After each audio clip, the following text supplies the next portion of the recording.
Vegas Rock Dog Radio. Pets, people, pop culture.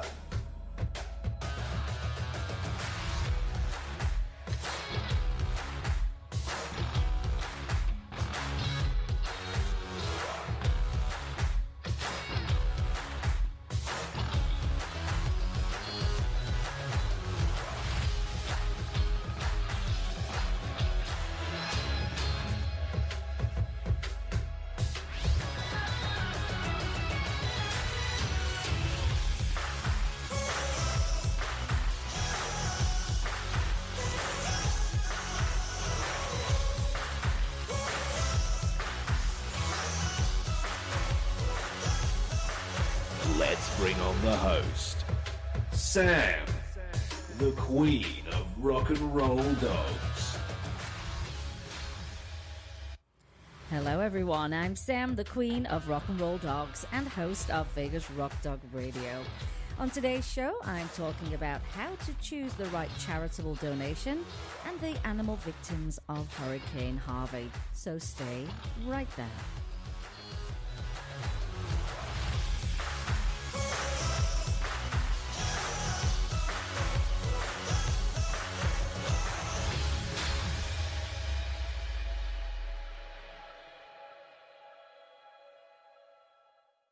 Vegas Rock Dog Radio.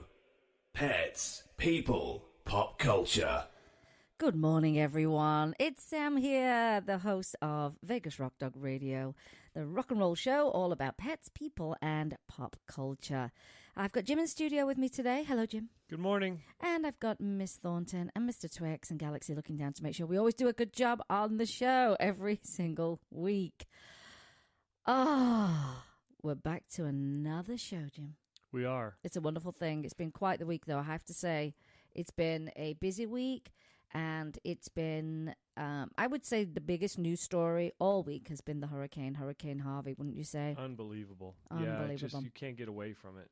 Well, you don't necessarily want to get away from it, but because it's so huge, this crisis, they were saying the chances of this hurricane, the size of this hurricane and the damage is 1 in 1,000. Was it 1,000? 1 in a million? I don't know. But the worst they've had. So part of the show is going to be about Hurricane Harvey and the victims and some good stories and some of the not so good stories and how you can get involved. But before we do that, let me tell you about the show. If you're new here, hello. We're so glad you're here. We're a little bit different from other pet shows. I wouldn't say we're so cutesy. We're more rock and roll, less cutesy. What is it that Donny Osmond and Marie would that song? I'm a little bit country. You're I'm a little bit rock and roll. So if I'm a little bit rock and roll, what are you? Oh, I'm not quite sure. I'm a little bit country. You are. Because I come from the country. Oh, gosh. I totally got You're a little bit likes to go out and socialize, and I'm a little bit likes to stay at home.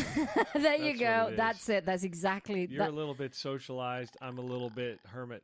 There you go. That's it. That describes us perfectly. And people expect Jim to be quite different because he's a musician. So they think he's out, carousing after all the shows and drinking. And no. He wants to get home and he wants to be with the dogs. And that's a nice thing, isn't it, Jim? Let me tell you something about the show that Jim's in. He's the baritone sax player for Frankie Moreno, our friend Frankie Moreno. If you're in Vegas, not to be confused with Frank Marino, who's a drag queen, who also has a very good show.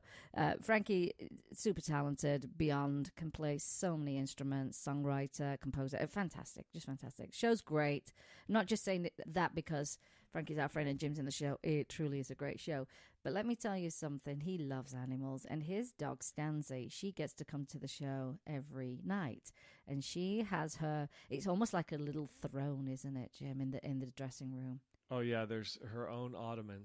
It's kind of like her seriously, place, yeah. How many dogs do you know get their own place inside Frank Sinatra's old dressing room at the Golden Nugget Casino? Only Stanzi, as far as I know. Only Stanzi. We love her. She's such a nice dog, and she's funny. She's a funny little thing, and she's got a lovely personality, hasn't she, Jim? She's very good with. She's always around a lot of people, always. So she's meeting new people all the time, and she's just a cool little girl. She really is. So, talk about loving your animals. And it was funny. What made me think about that, Jim, is when we do the radio show in the morning, we come into the studio, we say to the dogs, it's showtime, and they run in the studio. Well, Stanzi's mom, Lacey, they say the same thing to Stanzi when they're getting ready to go to the do they? To the show. Yeah, they go, it's showtime.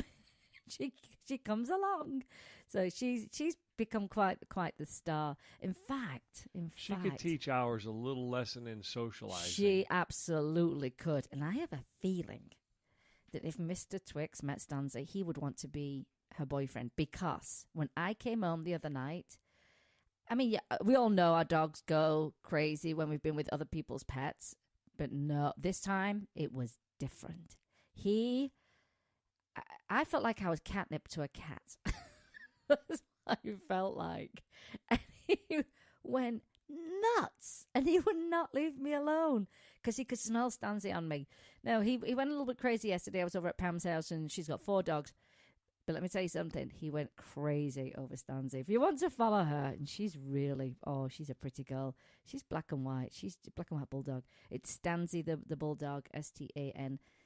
For English, it's Z. There you go, Jim. Stanzi the dog on Instagram. She's really a pretty girl. But it made me think about it this morning when I said to the dog, showtime. And I thought, I wonder how many more people say showtime to their pets. I don't know, maybe a few. So the show is, like I said, it's not a normal show. We can go down all kind of paths, but our biggest aim is to bring you the most current information on anything to do with animals, anything, and that covers a lot of topics. We make sure we bring the best guests on who have the most current information, the top of their game, and forging their way ahead in this. It can be at times a very complex world, the animal world. I mean, just look at pet food in general. If you're just getting a pet for the first time, wow, would you be overwhelmed by choice, by hearing about different diets? So we try and make that a little bit easier, and we navigate that for you and make it much easier. So that's the whole point of the show. And that's have fun, of course, and just celebrate animals in general. I mean, what's not to love about that?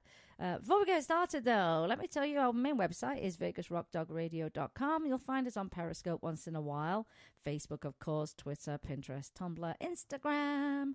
I've been doing a bit more Instagram recently. People are nice on Instagram. And we have a blog, and our blog is therockandrolldog.com. We have an app, and the app is on the yap.us site, yapp.us. Download the free app, and then download Vegas Rock Dog Radio onto the app. Really easy. And it's free. And, of course, if you don't catch the show live, which it's always way more fun when it's live, isn't it, Jim? Then you can hop over to iTunes. You can do iHeartRadio, Spoke, which is the new... my brain always fries on this one. It's the new... Sirius XM. It's the new Sirius XM podcast app, which is great. And, of course, there are many, many other apps around for podcasting. You will find us on there. Just search Vegas Rock Dog Radio or Vegas Rock Dog. You'll find us. We're everywhere. And we plan to dominate. We have listeners from all over the world. So, hello, everyone. So glad you're listening in. And let's get started with the show. Like I said, it's been the headlines have been dominated with the Hurricane Harvey, and they should, because they still need tons and tons of help for people and for animals. What stories have you seen that have, caught your attention? Any? I've been looking at the horse rescues and some of the roundups of livestock, which the videos that people have been posting have been really interesting because, everybody knows about, going into the homes and trying to clear the homes for the domestic pets, but it's really an unbelievable large effort to get horses and livestock moving into other places. And where do they go? Because there's, they require special, enclosures and things. Yeah, where do they go? How do they get there? Because a lot of neighborhoods are closed down, where the authorities will close them down and say only rescuers can come in, which is very scary if say you're at work and that hurricane came down and your pets are at home and you can't get in your neighborhood. I couldn't even. So those some of the stories have been very, very difficult to watch on video. But yeah, it's been an effort that's still ongoing, a massive effort. And there's been an incredible level of support from around the world, from everywhere, and people driving in. Our friend Ken Bell, documentarian, he's out there already with the American Humane Society, and no doubt he is not only documenting, of course, he's actually helping out there. And it's good to have someone on the ground there that knows what's going on, because you see the enormity of it, and you just can't get your head around it. I mean, in 2 days they had 40 inches of raindrop, and then the rivers just kept rising. And so it wasn't like, oh goodness, the rain stopped now. No, it kept rising up, and the storm came and it went away, and it didn't move fast. It didn't go through. It stayed. It just hung around, and so I think this was worse than Hurricane Katrina as far as I think they said it was. I think they said it was. Someone had told me that the area of devastation was the size of Lake Superior. Oh my goodness! I mean, I saw those aerial shots, and it's shocking. Absolutely shocking. But of course, what's really touched us is seeing the animals. Oh my goodness. Last week we did a show on being prepared for a disaster. And if you didn't have anything prepared, to have a really good kit in place, it would probably take you a day and say, or a weekend, and say, this is my weekend project. I'm going to put this kit together for my pets. And let alone a kit for yourself. So if you didn't have a kit, there's no way you could have got yourself and your pets together. It would literally have been grab and go. And then you find yourself without a lot of things that you actually need. Very, very, very scary. I will put that link back up again for the show itself, because I talk through a lot of the points, but also a link to the actual list, and it's on the government website. And make it a project. You just don't know when a crisis is going to happen, and it doesn't have to be a weather crisis. It could be, tell them about the Pepcon explosion near our house back in the 80s. It was 1980, I believe. Yeah, they were mixing up solid rocket fuel, and for whatever reason, not far from my house, an accident happened, and they likened the explosion to a small nuclear blast, and it leveled and shattered windows for miles and turned cars around. In every home in our city, went all the way into Vegas, cars literally flipped upside down on their roofs. Can you imagine you're driving and flip, I'm on my roof? And if you saw the video is taken from the mountain right behind our house. If you saw the video, you would think that was some CGI effect when they show the aftershock go across the whole city. It's the craziest footage you have ever seen. But if you had to evacuate, that's not a natural disaster. It's a man-made disaster. And do you have your kit ready? So I will put those links up. They're very important. Try not to put them off, because you just never know when you have to grab and go. You just don't know. Yeah. The other thing that I was surprised and shocked that there was, some emergency I don't know, miscoordination or whatnot, but it was seeing videos of those elderly people in the senior homes. Oh. Where they were actually, bedridden, and, water was coming up to their bed level. And sat in wheelchairs up to their waist in water. I don't think it was a mismanagement. I think because it dumped so quickly. But thankfully, I think it was the son of a lady that was in the care home, who she reached out to him, sent a photo or something, and he's the one that put it out. I want to say on social media, and said, please, we need help. This is where they are. Please share. And it went viral. And then the help got to them, which leads me to my own personal story this week. And you never know who can help and who's connected. So always reach out. Don't just think, well, I'm not in Texas, so how can I help? Tag the people you think may be some kind of a resource. And this is what happened to me. So a friend reached out to me she just tagged me on something on Facebook, not yesterday, the day before, and said, there are some family pets trapped in a house that have got to be rescued. They were left behind in Orange, Texas. So she said, do you know anyone got any contacts or anything? I said, I will just see what I can do. So I'm a big fan of Twitter. I have a lot of followers. I can reach a lot of people. So I put this plea out. Now, by this time, I'd got the address of the home, and I got the list of the animals. And it was a 100-pound pig. It was 3 dogs, 4 cats, kittens, bird, fish, and some chickens. I forgot what the bird was. And I had the address. So I put that out, particularly to the agencies I knew were on the ground coordinating these efforts for animals. So Austin Pets Alive was one of them, best friends. So out it went in a very short period of time. I hear back from them and I said, I have an address, so I have to send them all this information, the list of the animals. And within an hour, the friend that had tagged me again and said, they've been rescued. Thank you so much. They've been rescued. And they were moving them to, I think, a Ford dealership. They're now in a rescue right now. Wow. Isn't that unbelievable? I mean, we're talking a 100-pound pig. Wow. Not a scoop up kind of pet, So the point of this story is you just don't know who may be connected, and they may not be in that city. I mean, I'm in Vegas, but because I've been following these agencies, and I've followed actually Austin Pets Alive for years anyway, do wonderful work. If it wasn't for them best friends right now, they're making such a massive impact on the ground for animals, and so coordinated and so organized. It's impressive. It is so impressive. And they're very good at reaching out to the community and saying what they need. Their updates are brilliant. So I would follow them. Hop on to Pets Alive, Austin Pets Alive. They do Facebook Live updates throughout the day. And so I was just glad that someone tagged me. Just tag the people you think may be able to help. Put a plea out there. And then what I had to do is then update as soon as they were, because they were put into a database. As soon as they were rescued, then I had to go back, update the database. They're safe. And because you don't want to waste any rescue efforts by more people going out there if they haven't had an update. So that's my own personal story. So share that information. As much as we all love a like on Facebook and all of that, a share is so valuable. It truly is. So that's my little story. So there were lots and lots of good stories like that. People waist deep, wading in. They're finding animals have climbed up as high as they could on the furniture, on the top of bookshelves. They were floated. One little dog was floating on a mat. They're inside their house. It's pitch black. They've had no food, nothing to drink. They're terrified. They don't know what's happening.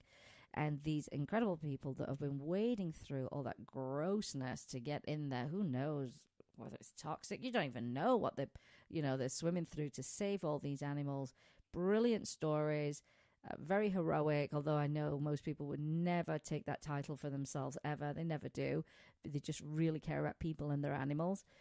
Some of the bad stories, and you will have seen those too, were people tying their pets up and leaving. And they had more of a chance of survival actually letting them go. Yeah, I don't even understand that. No. And if your pets were tied up prior to the storm, then you were horrible too. I mean, that's just horrible. Don't tie your pets up. That's it, period. They've got better chance of survival, not being tied up, and certainly not being in a crate. I saw this, Jim. So many animals locked in crates in the home. Water up to their little armpits. I don't understand that line of thinking. That's not safety. People are irrational. Yeah. And so if you feel like you can't think rationally if something was to happen, write an evacuation plan out, which is, do not tie up my pets. Take them with you. Take them with you. Just take them with you. Oh, my gosh. Terrible. Just a terrible situation. Now, some people may not have been home when it happened, but write a little plan down. Do your little checklist. It will help you keep calm and keep your head in the right place so that you can efficiently get you and your family out, and that includes your pets. Because they're family. We always say that. So it's been impressive. Austin Pets Alive. We are collecting online donations through rockingforrescues.org. That's the number 4, rockingforrescues.org. We've done extremely well in the last 2.5 days. And we will be able to donate that money directly over to Austin Pets Alive, because at this point, they need money. Because, yes, well, food... the money is for them to, rent facilities. Yes, facilities, special equipment, medical... They're doing well, of course, on the obvious stuff, which is food and crates and those kind of things. But they said, we need money. We need to buy very specific products. So I know it doesn't always feel that personal. Money cannot feel that personal, but trust me, it's really effective for them. So yeah, it's been quite the week. It's been quite the week. We are looking at possibly going out there. We have to look at our schedules, Pam and I, to see if we can get out there for a few days and actually help out, because this will be an ongoing effort for many, many, many, many weeks. They are still bringing in animals hundreds a day. Wow. Hundreds of animals a day. That one girl, and I need to catch... They never really talked about this. The last time Katrina hit, we didn't know this because it was such a human tragedy because of the way that one happened. think it was... Well, I knew a lot about the animal tragedy just because I'm in the animal world. I just knew a lot about it. And the number one thing was people who were evacuating were not allowed to bring their pets on the bus. And that was or into the shelter. And that was the biggest tragedy. Since then, things have changed. The law changed, which is a really good thing. I think there was a lot to be learned from such a massive tragedy like Katrina. It was. And people said, I'm not leaving without my pets. And they got on the roof of their houses. And that's what we did. Whoa! My studio just almost fell apart. It almost crashed down on me. That was crazy. So, you know what? Let's take a quick break, Jim, because I want to continue a little bit more about a story about a dog called Lucky, who was in the hurricane. So we'll be right back. You're listening to Vegas Rock Dog Radio with me, Sam, your host, the Queen of Rock and Roll Dogs, and we'll be right back. Vegas Rock Dog Radio. Pets, people, pop culture.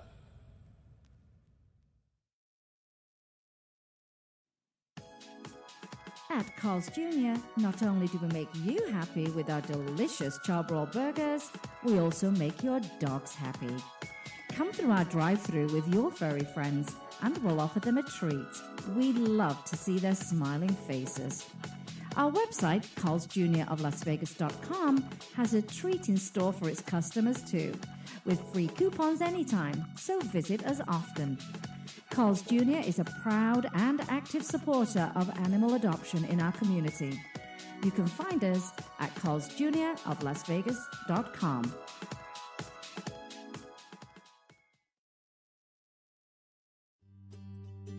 Pet Scene Magazine is dedicated to Las Vegas pets and the people who love them.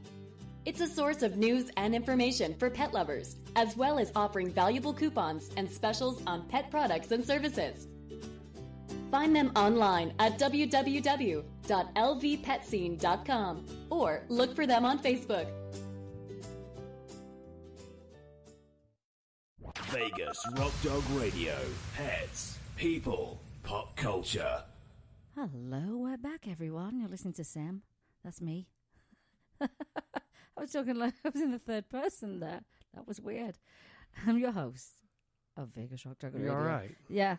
I'm a little tired. It's been a very tiring week this week. So let's tell you about this dog called Lucky. And this dog, you will have seen this photograph. It went viral of a dog tied up to, I think it was a telegraph pole, if I'm not wrong, just in the hurricane by itself. I don't think they have telegraph poles anymore. I think it might be a telephone pole.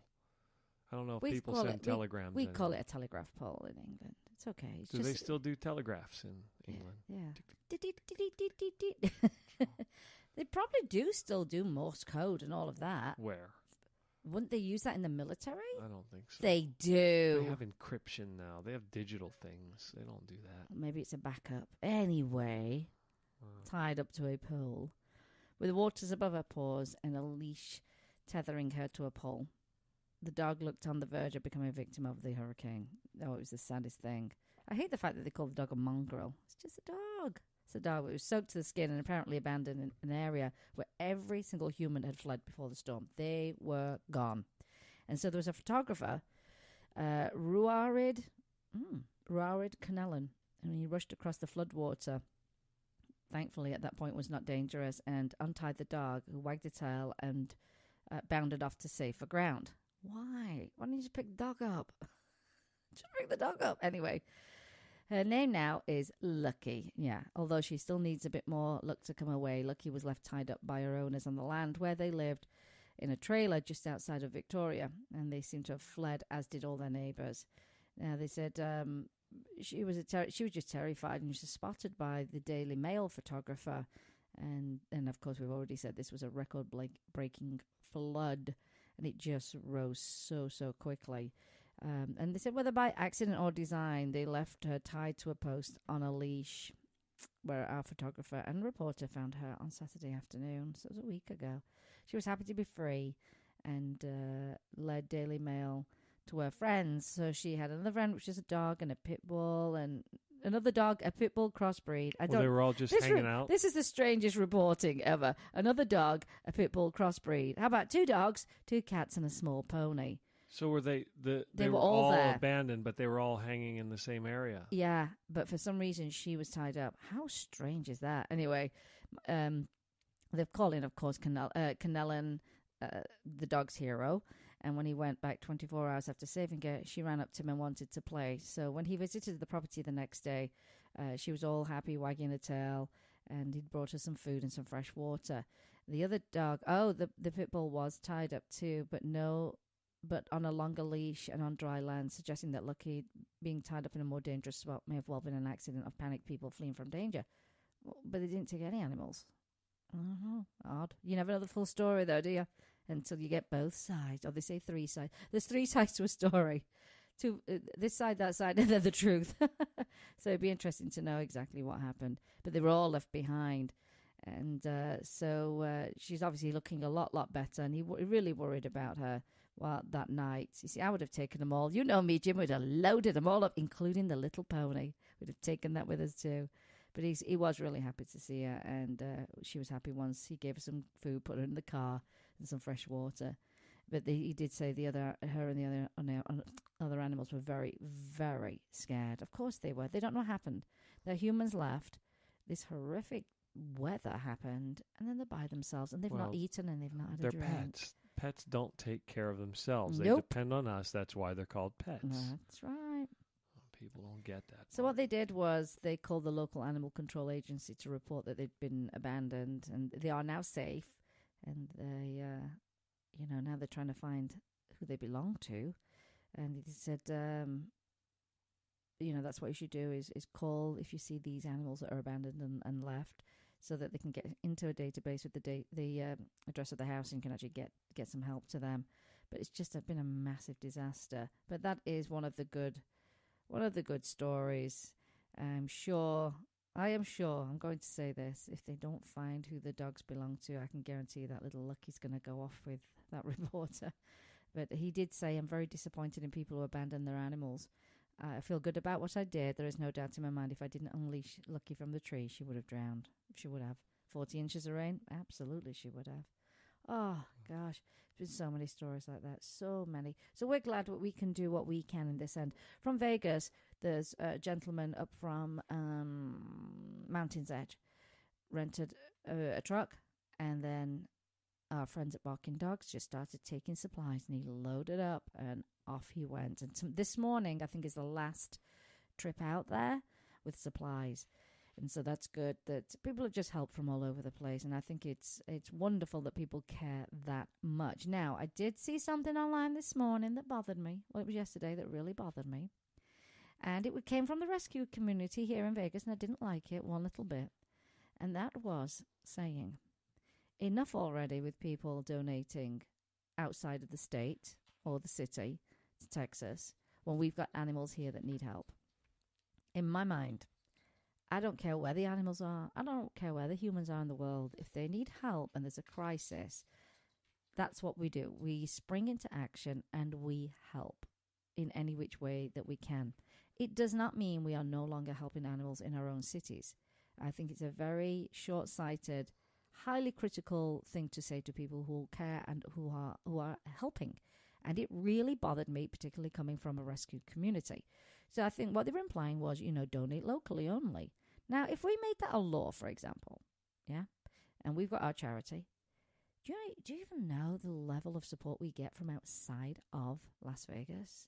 It's a lot. People from outside, help us here. Yeah, they help us from other states and other countries.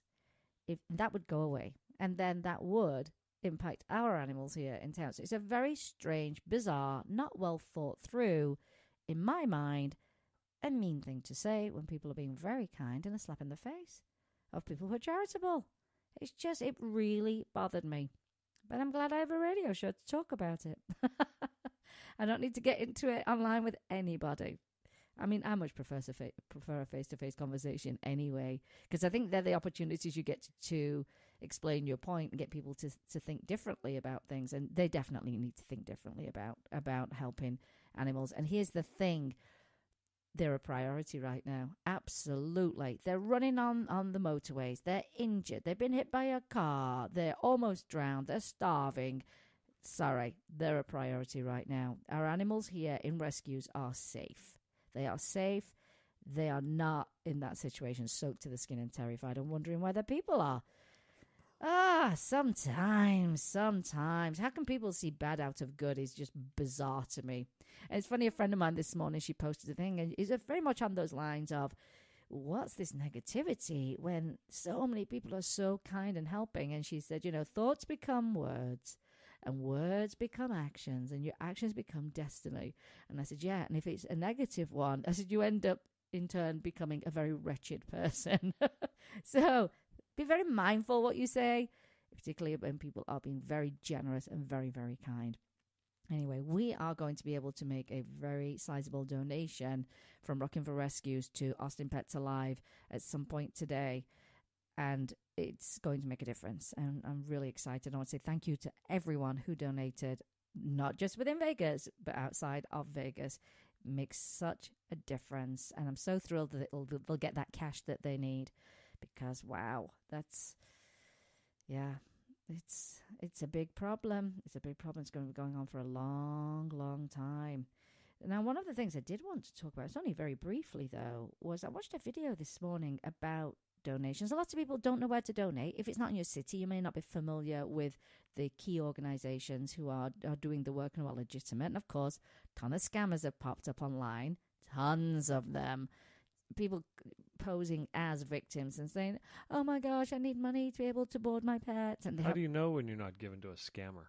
How do you check them all? Well, I think the first thing you need to check is they're a legitimate 501c3. Now, they can say they're I'm not saying all 501c3s are fabulous. I'm not saying that. But they have to start off with that status with the government, as in they can take charitable donations. They're not someone posing as a charity and saying, oh, we're 501c3. I know a lot of people do not want to go to the IRS website, but that's where you'll find it. That's where you'll find that information. And are they a current 501c3? Are they delinquent in anything? And if you have the time, I mean, of course, in these situations, you just want to reach out and help. Ask someone who knows. A lot of people asked me, where can we donate? I said, Austin Pets Alive. They're the command center right now. And they're the ones that are coordinating these efforts along with Best Friends, another fantastic, reputable organization. So ask friends, that's always a good thing, who are in that industry and they really know what's going on, or you can do a lot of checking yourself. And charities are rated, and you know what? You can ask for their financials. If you want to start supporting someone, you say, I'd like a copy of your financials so that you can see how much money is spent on, say, for example, animal welfare, how much is spent on salaries, how much is spent on, what other expenses they have, and see if that's an organization you want to support. But that's one of the ways to do it. Just don't take their word for it when they say 501c3. Do not just take Just hop on right over to the IRS website and just search that. At the very least, do that. But here's the thing. I watched this great video this morning, Jim.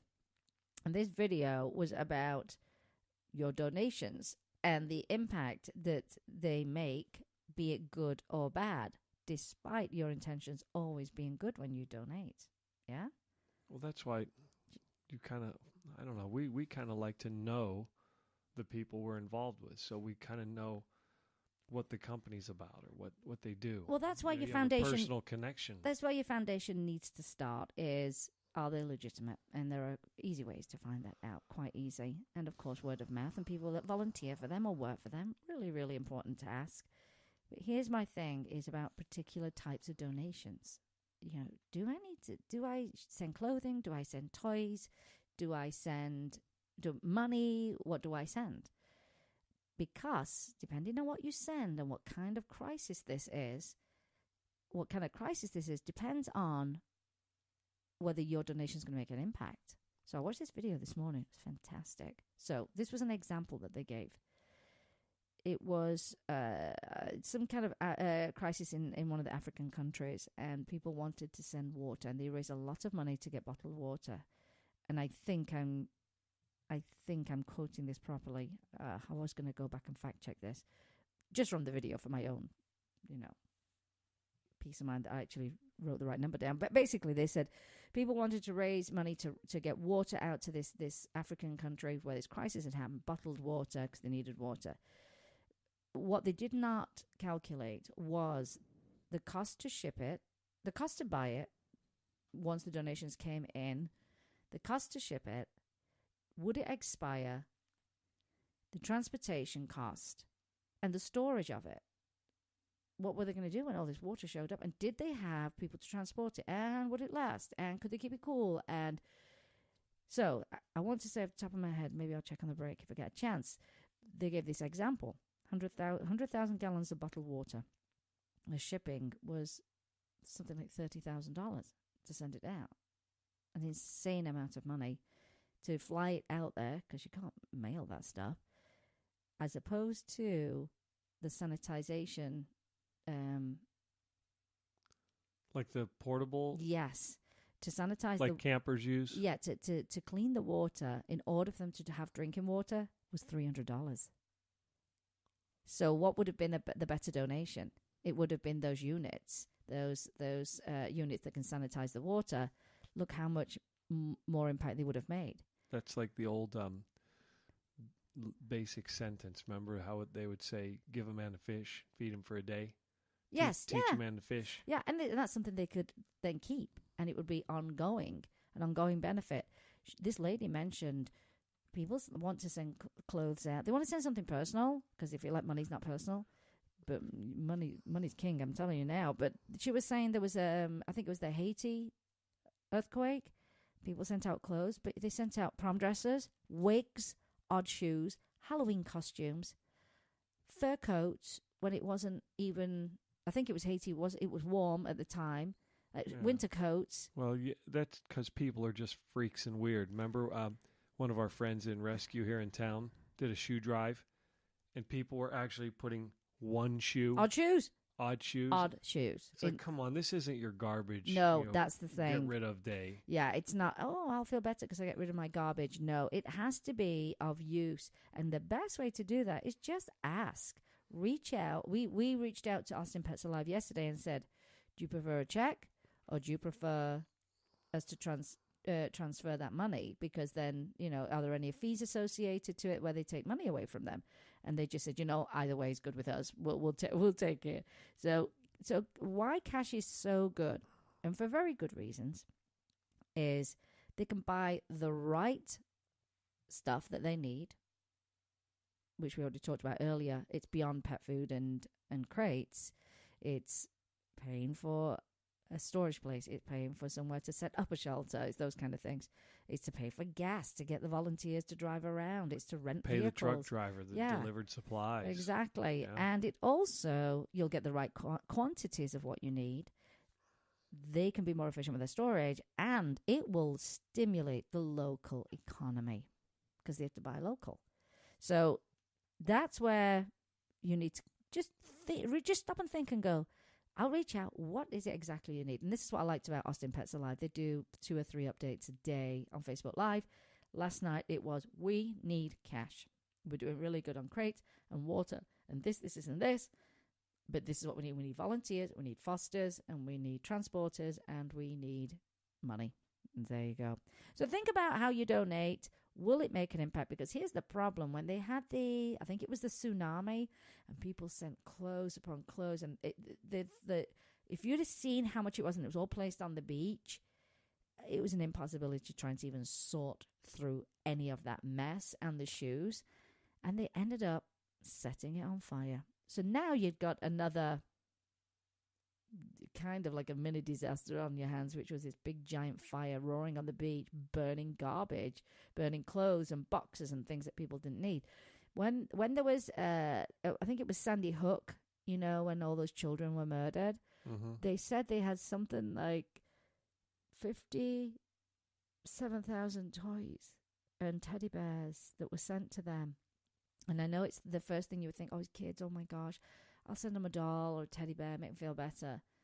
And they had a massive storage problem. And of course, a lot of toys that they couldn't use. So think about what they need, ask them, And if you're not sure who to support, and I've seen it all week, and people have been asking me, where do I donate? I don't want to get scammed. Austin Pets Alive. I'm so impressed. And I keep trying to catch the name of the girl that does the Facebook Live updates.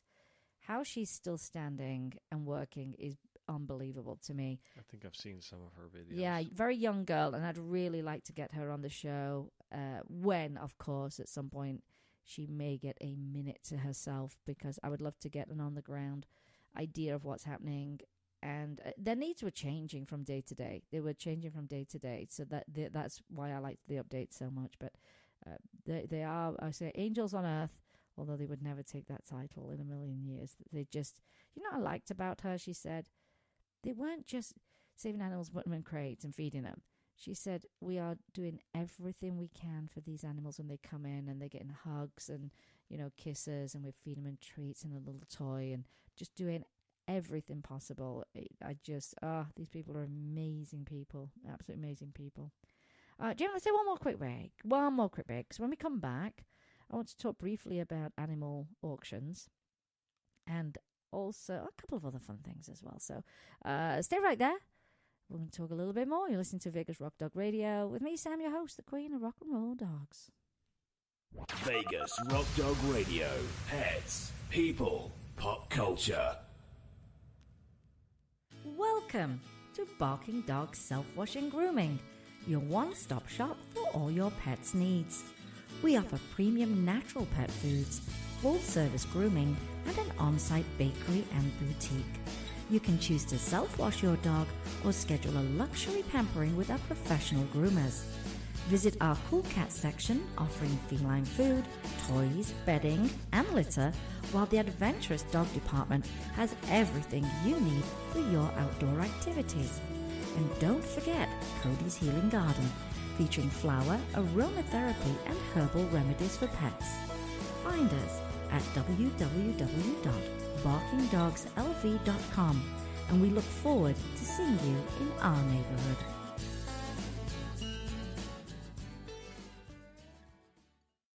Vegas Rock Dog Radio. Pets, people, pop culture. Welcome back, everyone. So glad you're here. You're listening to Vegas Rock Dog Radio. I just saw something very funny on Facebook. Just really made me laugh. Sometimes people will write, I seen. Right. This is a meme. And it says, when you say I seen, I assume you won't finish that sentence with the inside of a book. I see, I saw, I have seen. Right. That just made me laugh. It's pretty good. I like a good old meme. When you say I seen, I assume you won't finish that sentence with the inside of a book. That's so funny. Sometimes I laugh more than I should at some things, but they just tickle my fancy, as they say. I watched that one video with Matthew McConaughey and Woody Harrelson from that movie. Which one? I don't even know the movie because I don't remember seeing it, but it showed them in an office setting. Didn't make sense. And it was a snip from a movie that I've never seen that they were both in together. Oh, okay. I'm with you. Okay, you there now? Yeah. And they're looking at each other like deadpan face, and they're making a hand gesture toward each other. Right. And they just keep looping it. And the more you look at them gesture to each other, the funnier it What's gets. the gesture? It's not something I can say. Oh, it's rude. Yeah. Oh, it's something you want to show my mom. It's a salute. They're saluting each other with a hand gesture. And they keep going back and forth. And you look at it and you go, oh, no big deal. But then you keep watching it as it pans from one guy to the next doing the salute. And I just kept laughing more and more till it was laughing out loud. Well, I do like it when... I've seen it many times. You've seen it? Yeah, I've seen it many times. I like it when it catches you off guard and you do bust out laughing loud, literally. And it makes you laugh, the fact that you even did that, because you go, oh my God, I didn't think that would really make me laugh as much as it did. What would be a horrible grammar on that, Jim? What would it be? As much as it, I don't know. I can't even do it wrong. I can't really. I don't know. Don't do it wrong. Well, anyway, there's no segue for that, I tell you, unless you have seen the inside of a cookbook, because here's a recipe of crispy sardine treats for cats. So caught this one online today. Really simple. Sardines in water in a can. Pat them dry with paper towels. Cut them into treat-sized pieces. Place on a tray with holes so some air can circulate around it. And bake them till they're crispy. 20 minutes at 400. And your cats will love you forever. They'll keep in the fridge for about a week. They'll keep in the freezer about 3 months. Not that I think it's going to last beyond a week with your cats. But that sounds like a nice, tasty, crispy treat. And if I was a cat, I think I would really like that. What about you, Jim? I think I would like it. Yeah, I think if I was a cat. Yeah, crispy sardines. Ooh, yeah. Actually, I like sardines. So I like fish. So I can't even think about that. Right, this is one thing that bothered me this week. I've had a couple of things that bothered me this week. And that is, in the last 2 weeks, I seen... it's going to be the theme now. I saw, in the last 2 weeks, online, puppies up for auctions through rescue groups. Locally here. 2 of them, yes. Yeah, through charity. So I say no to auctions, animal auctions. Animals are not products. Offering to auction an animal or bid on an animal is unconscionable in my mind, especially when the animal rescue does it. Especially, and yes, you heard me say that, an animal rescue was doing this. You are no better than a pet store or a puppy mill if you offer pets up, as auction items, or if you bid on them. And what you're doing is you are preying on people's emotions, aren't you? To make a quick buck. Yeah. You're preying on people. You are being a predator on people's feelings to make a quick buck for your auction with puppies. And so what I'm asking people to do is, it's just morally wrong. You can't save animals and then say, and we'll essentially sell them to the highest bidder. I mean, of course, there's that concern that you don't know who's taking the pet home. People bid on impulse. It's so cute. Let's get it. Blah, blah, blah. It's a bad situation. It's a really bad situation. If I went to an event and that was happening, I would leave immediately and I would have a complaint sent in because I would not stand for being around that. So what I'm asking people to do is, although fundraising is hard, I know. I do it all week and all month and all year, and it never stops. But don't do it off the back of animals. Do not do this off the back of animals because it's quick and easy. That's so wrong. What we're asking you to do is to put the animal welfare before the dollars. That's it. That's it. Now, here's what blew my mind on this one. So this rescue is auctioning a couple of puppies that have been donated by a breeder. By an AKC. Oh, that makes it even better. Oh, an AKC breeder. Now, let's not even... We're going to talk about AKC in a future show. But they have a stance on their website that says not to auction animals. It's just horrible. And I would never support an organization that saves animals and auctions animals at the same time from breeders. Just would not happen. Just would not happen. Needless to say, I'll be reaching out. I know you will. But I reach out in a way that's educational to let them know. And also sometimes to just get them to think about what they've done. They may not even think about it. They're like, oh, that's so kind of them to give us puppies. People love puppies. We could raise a lot of money with puppies. No. So I will be reaching out because that is the best way to do it. And I love those kind of situations where back it up with science, back it up with facts. It's such a great feeling when someone comes back to you or a company comes back to you and say, yeah, we can't support that. Thank you so much for that information. And they take that off as part of their event. Maybe it was a petting zoo and they say, oh, we didn't realize. But never go at people with anger. Even though it irritates you straight off the bat, it just does. But if you want to get a result, they always say a little bit of sugar is better than vinegar. Although always. I take vinegar in the morning. I know you do. It's good vinegar, though. Good for your health. Tastes like, not taste so good. So I say no to animal auctions. And don't be scared to speak up. Don't be scared. When you see something wrong, this just doesn't feel right. So you see abuse, speak up. We have to be the voice and the advocates for these animals. So that's my little 2 penneth there. That's my little 2 penneth. But I do have some... That's 2 cents for those of you who don't know the translation. Yes, my 2 penneth. 2 pennies. It's all bilingual, this show. Isn't it fantastic? What I wanted to tell you was this really, really great piece of news. I hope this is something I'd want to do. Yeah, this is totally something I would be interested in doing. And I picked this news article up from, where did I find it? New York Times. Abused dogs and cats now have a human voice in Connecticut courts. Jessica Rubin, a professor of law at the University of Connecticut, spoke with a volunteer, John Frascatori, outside of the Superior Court in Sounds like a pasta. It does. It sounds delicious. Outside Superior Court in Manchester, Connecticut, where they appeared this month for a case about custody of 2 abused dogs. Jessica Rubin's turn to approach the judge came between drunk driving cases and a series of procedural appearances, best measured in seconds, they said. She unspooled an account of how the police found 8 pit bulls kept in filthy conditions with scars that looked like they came from stage fights. So she read from a police report of the scene where an officer wrote that words cannot describe the stench. So Professor Rubin, who teaches law at the University of Connecticut, had come to the Superior Court here to argue against returning 2 of these dogs, including one that was pregnant, to a man who claimed to own them. Instead, she said the dogs needed to be released from animal control to rescue groups. That would be a job for me. I'm telling you now, I would love to be the voice and advocate for animals that end up in these court situations. And that's what the advocate would recommend to the court. So she is an animal advocate, and she makes a recommendation. Every day that passes continues the suffering of these dogs and makes it more unlikely they can live a normal life.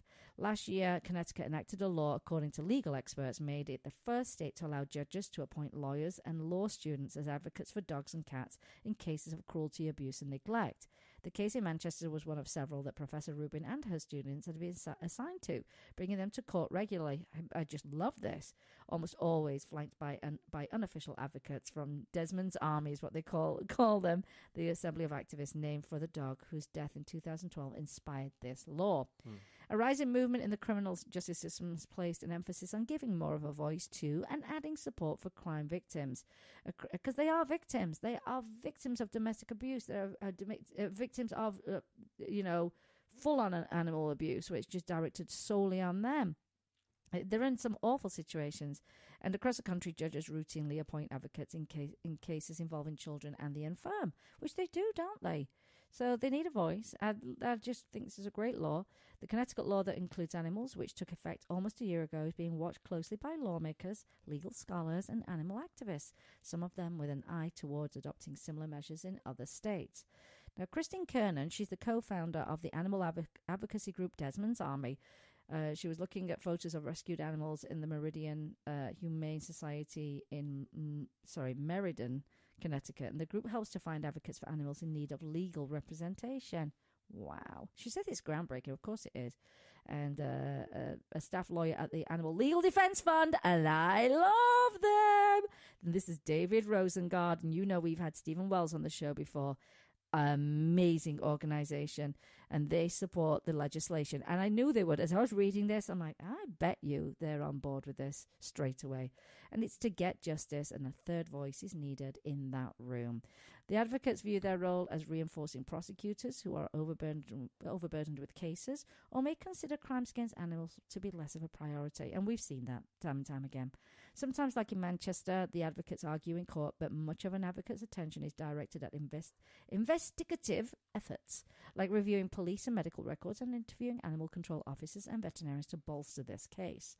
Supporters say that many of these crimes go unprosecuted as a result in punishments they contend are too lenient, and I would agree, such as rehabilitation programs that can end with charges being expunged, and we saw that here in Vegas. According to state crime data, of the more than 3,500 animal abuse cases reported in the decade ending 2015, and these are the cases that came to court, 47% were not prosecuted. Can you get your head around that?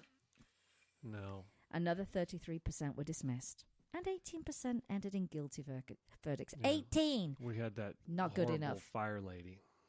Oh, yes. Our shining example of that. She set her own pet store on fire with the animals in it. It was an arson thing. It was an insurance claim. But here's the thing: they were not going to put any charges up against her for the animals. How many were there? 20 some counts of animal cruelty. Yeah, and a bit of public outcry there, and the counts got added to it, but not good enough. Still not good enough. They were more worried about the financial crimes. It was outrageous. So what Diana Urban, she said, what I really, really wanted to do was get at those numbers of convictions. She's a representative and Democratic state lawmaker who sponsored the legislation. They're innocent, she said, referring to the animals. They don't really have a voice, and they are, quote unquote, a little weaker than you are. Oh, that's a great quote, because I think it gets the point across. Ms. Urban and others argued that violence against animals often has close ties to violence against humans. It's not an argument. It's now fact. It's now been studied that animals are the ones that get killed first, and then they can lead on to humans. It's a fact. It's not just let's talk about it. Either coming as a precursor to escalating crimes or indicating a home environment where there might be domestic abuse. And we've seen that too. But the measure touches on long-standing friction in the law over animals, which have been regarded as property. So this is where that law has to change, but also as living, feeling creatures protected from abuse. There have been opposition to the law. Now this is not going to surprise you, for those of you that know a lot about the different organizations in the animal world, yeah? Because if you're an animal lover and you're listening to me tell you this story, and I say there's been opposition, in your head you're going to go, what? What good reason there could be not to protect an animal? It includes groups such as the American Kennel Club, AKC, which oppose the statute because, as the club has said in a statement, individual owners could lose their ownership rights over their animals by having to give up those rights to third parties. Okay. I don't think... You don't get to keep an animal that you abuse. I mean, you just don't. Well, the AKC people, it's all about the dog shows and the control, and dogs are commodities, right, that they're bought and sold. Mm-hmm. It's all about the genes and the parents and cell, and the bloodline, and wow. And so Kathy Hessler, she's a clinical professor at Lewis and Clark Law School. She teaches animal law. She said we have a disconnect between how people handle their animals and how the law is handling their animals. Yeah, and I would agree on that. They're the only sentient beings that fall into the property category. Yep, gotta change. Animal law experts said that the prosecution of Michael Vick, oh, God, I can't believe I even said his name again. But let's remind people, worst person on this earth, never did enough for his crimes. Didn't do any time for his animal crimes. He only did time for financial crimes. You must know this. He just got himself a nice commentary job, didn't he, on one of the ESPN, one of the networks. Right. Again, the guy is just going on to, better and better things while animals died and still suffer today because those animals went into homes who are still suffering the effects of what he did to them. And we have a personal friend who has one of those dogs. And, they have a life sentence living, having to deal with what happened to them. It's disgusting. Oh, anyway, here's the quick review of this, because I don't give him any more airtime than we need to. He pled guilty in 2007 to a dog fighting related charges, and so does a turning point in the acceptance of advocates for animals. In that case, this is where there was a turning point. In that case, a federal judge appointed a so-called special master for the dogs involved. It had never been done before. And animal rights activists have credited the master, a law professor, with helping to spare most of those dogs from being euthanized. And that is true. That is true. That's something good that came out of it. So beyond Connecticut, similar rules have been established in courts at the county level, and Rhode Island enacted a law in 2012 allowing veterinarians to serve as advocates, though the effectiveness of that legislation has been questioned. I wonder why it was questioned. The Connecticut law was named for and motivated by the case of Desmond, a dog that the authorities said was beaten, starved, and eventually strangled and dumped by his owner. The case mobilized animal activists who were incensed by Desmond's owner was placed in an accelerated rehabilitation program in 2013. And the first case with an advocate to be resolved ended with that defendant placed in accelerated rehabilitation. So even now, Christine Kernan, who helped the organization, has become now the Desmond's Army, she tears up when she recounts the details of that case. She says, this is not just about animals. It's about stopping the cycle of violence, but it usually starts with animals. They live, they breathe, they feel. Can't argue it. So the State Department of Agriculture maintains a list of lawyers on its website. They've got 11 right now who want to be advocates. Oh, gosh, this makes me feel good. But the state bureaucracy plays almost no part in managing the advocates or connecting them with animals. Oh, wow. So unless they, find a case, reach out to a case, then they're going to have a hard time. That task is left almost entirely to a hodgepodge of volunteers. Okay, I totally get it. Yeah, so there needs to be some organization of that. Many of them from Desmond's Army, of course, and including a horse farm manager, a retired IT worker, and teachers who consider showing up to court hearings her summer job. Oh, my God, how fantastic is that person? One week, Miss Kinnan crisscrossed the state to attend 3 different court dates, always in the group's signature purple shirt with a photograph of Desmond. Oh, it's great. There's some wonderful people out there. So Desmond's Army volunteers, they volunteer at Harmony Acres Animal Sanctuary in Haddam, Connecticut. And the volunteers scout for possible cases in news reports and by sifting through leads that come from an expanding network of tipsters. That's why I said report animal abuse when you can. When you see it, just do it. Then they dispatch advocates to courtrooms across the state where they ask a judge to consider appointing them. So they still have to they have to get a judge to say, yes, I'd like you to be the advocate for this animal. But at least they have a process. Yeah.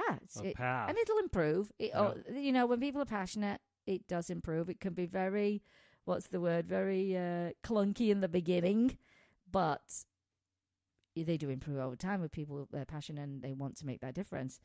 They said they found us, and Ashley Hannah said, outside a courtroom in Middletown where an advocate has just been appointed in the case of Hershey, her 2.5-year-old chocolate lab mix. Her neighbor is accused of shooting the dog with a BB gun. My job is to get the judiciary to treat animal cruelty as a serious crime, said Thompson. G. Page, the lawyer named as the advocate. He noted a phrase that irritates him, but says nonetheless hears it regularly. It's just a dog. We all get irritated by that. He says that's a mentality we have to change. A day later, Professor Rubin was in court in Manchester for the second time in a week. This is a great article, by the way. In his first appearance, the defendant surrendered any ownership claim to 6 of the 8 pit bulls. Why only 6? That's so weird. But another man had come forward saying that the other 2 belonged to him. Okay. She believed those dogs, a female and male, were used for breeding. Professor Rubin described how the dogs were found after a utility worker sent to shut off the power reported smelling of foul odor like rotting flesh. She attempted to stir doubt about the veracity of the bills of sale for the dogs the man brought to court, and she questioned why he waited more than 2 months to claim the animals. She argued the dogs should go to rescue groups that were ready to take them. And that's another component. You've got to have rescuers ready to take them. Take them on, and whether they need more medical or ongoing medical, and, it's traumatic what's happened to them. They need a lot of care. And the judge agreed with her. That, at the end of the day, is what we want, said Professor Rubin. And he was relieved and smiling. In the hall outside the courtroom, an animal control officer who spoke during the hearing told Professor Rubin and the Desmond Army volunteers that he could have the 2 dogs placed in foster homes that afternoon. You see, I think being very expedient is very key. It's very key to these cases as well.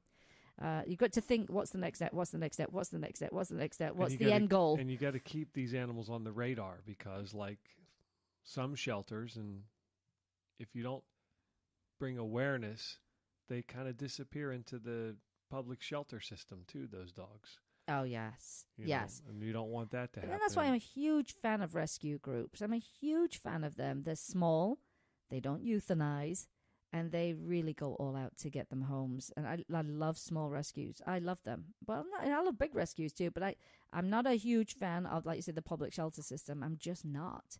They're run in a very, very different way, and they can very easily, especially if it's an open admissions one, they have to take everything that comes in. They could just be lost in a sea of animals. I mean, just lost. Well, the pregnant one looked like she was just days away from going into labor, the officer said. The volunteers encouraged the officer to rush to get her in a clean and comfortable place. And they requested that if there were male pups in a litter, to make sure one of them was named Desmond. Oh, my goodness. So they're going to keep that legacy going for the dog who started this whole movement. Is that not great news? I'm so glad Animal Legal Defense Fund is behind this. They're a brilliant organization. Please follow them. Support them if you can. More and more people are wanting to go into the legal profession to help animals. And they have opportunities. They have summer schools. And, there's so many divisions. They're impressive. And they've been around a long, long time. Wow. Can you find me the year that they started, Jim? Animal Legal Defense Fund. Yeah. By the way, I almost thought I remembered it off the top of my head. While I'm talking about ALDF.org, while I'm talking about them, they sell a sun visor for your car. Is that what you call it here? Sunshade? A sunshade for your car. And on the outside of it is a PSA, which is about do not leave dogs in hot cars and what should you do. They're only $20 and seriously one of the best purchases I ever got. A lot of people ask me about it, and it sends a message to anyone that's in a parking lot that's thinking of leaving their pets in a car. But yeah, great product, $20, PSA, driving around town, everybody gets to see it. Fantastic. Well, I've got one more thing I want to cover. Just one more while Jim finds the year that they were founded. I can't find that on their website. I mean, I want to say the 80s. But they're not new to this, and they're moving with the times, and a great organization. And I think anyone would be very proud to work with them, for them, alongside them, and support them. Oh, it's founded in 1979. It's right there on the front 79. page. I was looking right at it. That's a long time. That's great. They're around for a reason. You know, people believe in what they're doing. I'm sure back then, though, it was probably unheard of. Like, what? Attorneys getting involved to help animals? What is this? And now it would seem a normal thing. This is great. And I hope to see that these advocates are in courtrooms all over the country as something that is the norm. Well, the last thing I want to talk about is raw feeding. Lots of people love the idea of raw feeding. The biggest question I see online, people say, how much do I need to give my pets? I don't know the ratios. I don't know how to put that all together. I see that question the most, I would say. So I was on the Raw Feeding University's website, and they have a calculator of a raw feeding diet for dogs and cats. And the great thing is you can go on there and email them, and they'll send you the calculator. They'll send it exactly how you're going to calculate what you're going to give them. And what you will do is you'll run over to their website. And it is the Raw Feeding University, but their website is perfectly rawsome. Love that.com. And hop on over there. And you can find the information directly on the website. But if you want it in your inbox, then you can just email them. And that will make it even easier for you to calculate what you should be feeding your pets and how much. So there you go, Jim. Very good. Now you've got my update. I think I've covered everything today. We've covered crispy salmon treats. We've covered auction dogs, which should never happen. We've covered a lot for Texas, and we are glad to do so. If you would like to make an online donation through our website, the charitable website, it's rockingforrescues.org, number 4.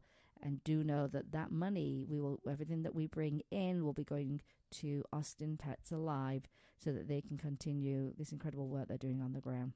Yeah. Ongoing work. It's going to be a long, long time. How long did it take for people to recover from Katrina? Years. I feel like it was years because FEMA was so incompetent. I don't think they're still fully where they should ready be for another. Wow. It's a scary thing. And I will put those links back up, like I said, for your emergency kit for you and your pets. And make it a weekend project. You'll be so glad you just have that one. If you have to ever do a grab and go, that's what you would grab. I mean, what if your house is on fire? Yeah, we've got to go. And everything will be in that kit. So it's been a great show, actually, Jem. Lots of information. You know I love information. Information and stats. And stats. I just love you all and your of stats. It. I just love all of it. So if you've liked today's show, we'd love it if you would share with your friends and tell them how great the show was. We would want more listeners worldwide so that we can get this great information out. Now, coming up, hopefully next week, I'm almost sure it's going to happen next week, is we're going to have someone from the Cruelty Unit, the Metro Cruelty Unit here in Las Vegas. It's a new unit. I'm saying new, 2 years old. It's new. And still, even people I know in the animal world still don't know that we have a cruelty unit. And so I'm hoping next week, I think it's absolutely going to happen next week, we'll have someone on there to who represents the department, works in that department, and tell us all about what they do, the impact they're making, and when we should call the cruelty unit as opposed to, say, animal control or just, the police or 311. When do we actually call them, and the scope of their work? So I'm sure that's going to be what's happening next week, and it'll be a great show. So thank you so much for listening in today, everyone. Really appreciate it. Remember, you can help an animal in need, either rescue, adopt, donate, volunteer, or share their information. Rescue your next family member and replace the word shop with adopt, and be kind to all animals. Thanks, Jim. Thank you to my doggies. They're just napping. They're living the dream. They're living the dream. And take a moment to find us on all those social media platforms. And you've been listening to Vegas Rock Dog Radio, where it's all about our pets, people, and pop culture. I'm your host, Sam, the queen of rock and roll dogs. And always kiss your pets. Good morning and good night. And I'll see you next time. You've been listening to Vegas Rock Dog Radio. Pets, people, pop culture. Visit Vegas Rock Dog Radio for more information. Find us on Facebook, Twitter, and Instagram. And subscribe on iTunes and iHeartRadio. And remember, give your fur babies a big kiss from me, Sam, the queen of rock and roll dogs. You must not rely on the information in this broadcast from our host as an alternative to medical advice from your veterinarian. If you have any specific questions about a medical matter regarding your pets, you should consult your veterinarian or specialist.